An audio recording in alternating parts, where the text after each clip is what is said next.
ezma burjlar. Gap tugamaydi, savollar ketma-ket keladi. Diqqatni yo'qotishga tayyor bo'ling. Egizaklar, aqli o'tkir, har doim nima haqida gapirishni biladi, ammo to'xtamaydi. Gapdan gap chiqadi, bir mavzuni 5 ta boshqa mavzuga bog'laydi.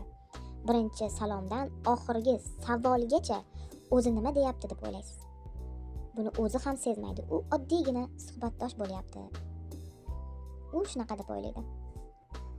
Ikkinchisi parizod. Tahlil qiladi, muhokama qiladi, yana aytadi. Detallarni shunchalik chuqur aytadiki, o'ylaydi, aytadi va o'zi qizig'i ham qolmaydi. Buni nega bunday qilding? Ishonchim komil degan iboralarni ko'p ishlatadi. Ular ezmalikni yordam deb biladi. Tarozilar o'z fikrini aytmaydi, ammo sizdan 10 ta variant so'raydi. Qanday qaror qabul qilishni bilmay turib, har tomonlama savollar beradi.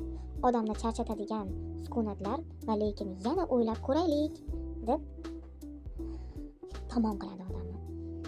Siz qanday fikrdasiz? Bu ma'lumotlar to'g'rimi? Lekin men o'z tanishlarimda, masalan, parizod burjida bu narsani sezganman.